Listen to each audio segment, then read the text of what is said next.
നമസ്കാരം. ഇന്ത്യയുടെ ബഹിരാകാശ മേഖലയിലെ ഏറ്റവും വിശ്വസ്തവും കാര്യപ്രാപ്തി തെളിയിച്ചതുമായ PSLV റോക്കറ്റുകൾ തുടർച്ചയായി പരാജയപ്പെട്ടതിന് പിന്നിൽ ISROയിലെ മലയാളിയല്ലാത്ത ഒരു ഉന്നത ശാസ്ത്രജ്ഞനാണെന്ന് ഞെട്ടിപ്പിക്കുന്ന സൂചനകൾ പുറത്തുവന്നതായി കേരള കൗമുദി റിപ്പോർട്ട് ചെയ്യുന്നു. അട്ടിമറി സാധ്യതകൾ വർദ്ധിച്ച സാഹചര്യത്തിൽ ദേശീയ സുരക്ഷാ ഉപദേഷ്ടാവ് അജിത് ഡോവൽ നേരിട്ട് തിരുവനന്തപുരത്തെത്തി കാര്യങ്ങൾ അന്വേഷിച്ചിരുന്നു. അദ്ദേഹത്തിന്റെ സന്ദർശനത്തിന് പിന്നാലെ ഉന്നത തലത്തിലുള്ള വിദഗ്ധരും സാങ്കേതിക പരിശോധന നടത്തുകയും ചെയ്തു. ഇത്തരത്തിലുള്ളൊരു വിഷയത്തിലാണ് ഞെട്ടിക്കുന്ന റിപ്പോർട്ടിംഗ് ഉണ്ടാകുന്നത്. കഴിഞ്ഞ വർഷം മെയ് 18 നടന്ന PSLV C-61 വിക്ഷേപണ പരാജയത്തിന്റെ കാരണങ്ങൾ കണ്ടെത്താൻ ISRO വസ്തുതാന്വേഷണ സമിതിയെ നിയോഗിച്ചിരുന്നു. പരാജയത്തിന് കാരണമായ സാങ്കേതിക തടസ്സങ്ങൾ പരിഹരിക്കാനുള്ള ചില പ്രധാന ശുപാർശകളും സമിതി സമർപ്പിച്ചിരുന്നു. എന്നാൽ വസ്തുതാന്വേഷണ സമിതി നൽകിയ റിപ്പോർട്ടിലെ ശുപാർശകൾ കേരളത്തിന്റെ അയൽ സംസ്ഥാനക്കാരനായ ഉന്നത ശാസ്ത്രജ്ഞൻ സ്വന്തം നിലയിൽ തിരുത്തിയെന്നാണ് ലഭ്യമാകുന്ന വിവരം. ഈ ഗുരുതരമായ തിരുത്തലുകളെയും വീഴ്ചകളെയും തുടർന്നാണ് ഇക്കൊല്ലം ജനുവരിയിൽ നടന്ന തുടർന്നുള്ള PSLV ദൗത്യവും പരാജയത്തിലേക്ക് കൂപ്പുകുത്തിയത്. ഈ സംഭവത്തിന് പിന്നിൽ വ്യക്തിപരമായ സാമ്പത്തിക താൽപ്പര്യങ്ങളാണോ അതോ വിദേശ ശക്തികളുടെ സഹായത്തോടെ നടന്ന ആസൂത്രിതമായ അട്ടിമറിയാണോ എന്ന് കേന്ദ്ര സർക്കാരും സുരക്ഷാ ഏജൻസികളും അന്വേഷിച്ചു വരികയാണ്. സുരക്ഷാ ക്രമീകരണങ്ങളുടെയും അന്വേഷണത്തിന്റെയും ഭാഗമായാണ് ISROയ്ക്ക് തൽക്കാലം പുതിയ വിക്ഷേപണ അനുമതികൾ നൽകാത്തത്.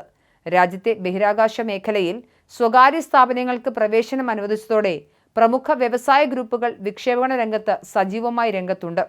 വിക്ഷേപണ പ്രക്രിയയിലും ഉപഗ്രഹ നിർമ്മാണത്തിലും വൻ കുതിപ്പ് നേടിയ ഇത്തരം പല സ്വകാര്യ സ്ഥാപനങ്ങൾക്കും പിന്നിൽ വൻതോതിലുള്ള വിദേശ നിക്ഷേപകരാണുള്ളത്. കണക്കുകൾ പ്രകാരം സ്വകാര്യ സംരംഭകർ കഴിഞ്ഞ ഏതാനും മാസങ്ങൾക്കിടെ മാത്രം $871 ദശലക്ഷം, ഏകദേശം 8,281.63 കോടി രൂപ ഓഹരി വിപണിയിൽ നിന്നും മറ്റും സമാഹരിച്ചത്. ISROയിൽ സേവനമനുഷ്ഠിച്ചിരുന്ന സാങ്കേതിക വിദഗ്ധരും ഉന്നത ശാസ്ത്രജ്ഞരും അടുത്തിടെ കൂട്ടത്തോടെ രാജിവെച്ച് ഇത്തരം സ്വകാര്യ കമ്പനികളിൽ ചേർന്നിരുന്നു. രാജ്യത്തിന്റെ ബഹിരാകാശ ഏജൻസി പതിറ്റാണ്ടുകൾ കൊണ്ട് വികസിപ്പിച്ചെടുത്ത സുപ്രധാന സാങ്കേതിക വിവരങ്ങളും സൗകര്യങ്ങളും ഇതോടെ സ്വകാര്യ സ്ഥാപനങ്ങൾക്ക് അനായാസം ലഭ്യമായി. പൊതുമേഖലാ സ്ഥാപനമായ ISROയെ ദുർബലപ്പെടുത്തി സ്വകാര്യ വ്യവസായികളെ സഹായിക്കാനുള്ള വലിയ ഗൂഢാലോചന ഇതിന് പിന്നിലുണ്ടോ എന്നും കേന്ദ്ര ഏജൻസികൾ പരിശോധിക്കുന്നുണ്ട്. ശ്രീഹരിക്കോട്ടയിൽ 7 റോക്കറ്റുകൾ തയ്യാറാണ്. നിർമ്മാണവും അസംബ്ലിങ്ങും പൂർത്തിയായി 7 റോക്കറ്റുകളാണ് വിക്ഷേപണ അനുമതിക്കായി ശ്രീഹരിക്കോട്ടയിൽ ഇതുവരെയും കാത്തുകിടക്കുന്നതെന്ന വാർത്തയുമുണ്ട്. ചരിത്രത്തിൽ ആദ്യമായാണ് ഇത്തരമൊരു സാഹചര്യം ISROയിൽ ഉണ്ടാകുന്നത്.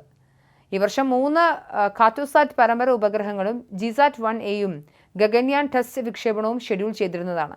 എന്നാൽ കേന്ദ്ര അനുമതി ലഭിക്കാത്തതിനെ തുടർന്ന് അടുത്ത മാസത്തേക്ക് മാറ്റിയിരുന്ന ഗഗൻയാൻ ടെസ്റ്റ് EOS-05 വിക്ഷേപണ ഷെഡ്യൂളുകൾ പൂർണ്ണമായും പിൻവലിക്കേണ്ടി വന്നു. മുൻപ് വിക്ഷേപണ തീയതി ISRO തന്നെ നിശ്ചയിച്ച് കേന്ദ്ര സർക്കാരിന് വിവരം കൈമാറുന്ന രീതിയായിരുന്നു. എന്നാൽ വിക്ഷേപണ പരാജയങ്ങളെ തുടർന്ന് കഴിഞ്ഞ വർഷം മുതലാണ് എല്ലാ വിക്ഷേപണങ്ങൾക്കും കേന്ദ്ര സർക്കാരിന്റെ മുൻകൂർ അനുമതി നിർബന്ധിതമാക്കിയത്.